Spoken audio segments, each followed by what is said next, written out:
Olá, estamos de volta aqui para dar continuidade à nossa anatomia dos plexos. Nós paramos no plexo braquial, aliás, nós paramos no plexo cervical e vamos dar continuidade hoje com o nosso plexo braquial, que é tão importante quanto o plexo cervical. O que eu queria destacar já nessa fala introdutória é que o mais importante para a gente não são os nervos terminais, e sim os nervos que saem dos troncos e das ramificações dos fascículos, dos troncos e das ramificações que saem dessas estruturas, tá certo?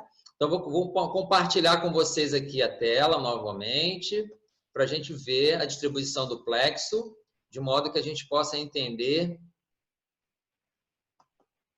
e relacionar isso com a nossa prática. Então, veja lá, enquanto o plexo cervical ele sai de C1 a C4, o plexo braquial vem de C5 a T1, que é o espaço D1, conforme mostra na figura. Então, observe que se a gente tem uma relação de raiz C5 a T1, D1, como tronco principal, né? Que são os ramos ventrais dos nervos espinhais que formam os chamados plexos ou plexos motores, que vão dar a inervação motora. E a raiz sensitiva, ela dá a inervação cutânea, ou seja, aquela inervação da pele que formam os dermátomos. Lembram disso, né? Então, observem aqui, C5, C6. C5, C6 é altamente incidente com lesão de protusão, com disfunções em flexão, extensão com rotação, herniações extrusas. É muito comum porque é uma zona de muita mobilidade, C5, C6. Então, olha lá, C5, C6. As raízes de C5, C6 dão origem aqui ao nervo terminal, o nervo músculo cutâneo, que pega a região antero-interna do braço.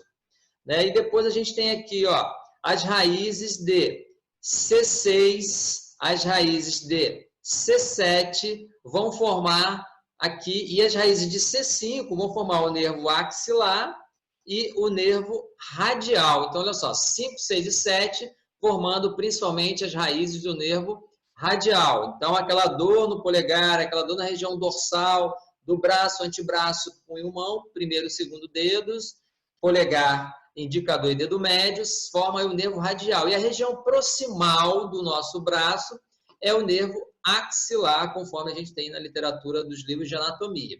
C7 e C8 também compõem raízes do nervo radial. Então, veja só, por isso que o nervo radial se mistura ao nervo mediano, porque o nervo mediano, se vocês observarem aqui nessa imagem, ele tem raízes de C6, ele tem raízes de C7 e ele tem raízes de C8. Olha que interessante, o nervo mediano tem raízes desses três componentes.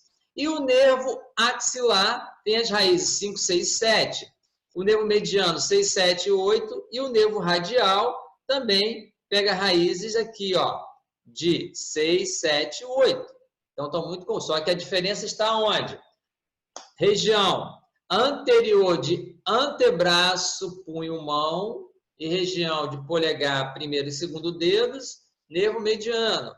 Nervo radial, dorsal de braço, antebraço, punho, mão, polegar, indicador, primeiro e segundo dedos. E o quarto e quinto dedo sobra para quem? Para o nervo axilar, que nessa nomenclatura aqui ainda está chamando de nervo cubital. Olha as raízes do nervo ulnar, também chamado cubital, tá aqui, ó, 7, 8 e T1. Olha que interessante aqui, ó, da onde sai o nervo torácico longo, que vai inervar a região anterior do tórax, o nervo supraescapular, aqui é a região superior da escápula. Olha que interessante. Esses são pontos importantes que a gente precisa considerar. No próximo slide aqui, olha que interessante que esse slide traz para a gente. As divisões dos nervos, troncos, divisões dos fascículos, as regiões dos troncos, fascículos e os nervos terminais, certo? Olha só o ombro, a região aqui, ó, proximal, 5, que ele considera a principal raiz, C5. A região de cotovelo, 6. Por isso, que 50% das lesões de cotovelo vem da onde? Pescoço. Então, esqueçam que é tudo do cotovelo. Esqueçam que é tudo tendinite de extensores, flexores, golfista ou tenista. A região verde aqui, ó, raiz de 7, região do punho, mão, e a região C8, T1, a região da mão como um todo. Então, é importante relacionar sempre um segmento cervical com um segmento da região do braço. Então, nenhuma dor, nenhum sintoma, dormência, alteração vasculomotora da região periférica, jamais nós podemos esquecer das raízes dos nervos terminais, das raízes dos nervos dorsal escapular, como esse aqui, ó, dorsal escapular, nervo supraescapular, subclavicular, peitoral lateral, peitoral medial. Olha como esses nervos são importantes na inervação de um peitoral maior, peitoral menor, e saem da onde?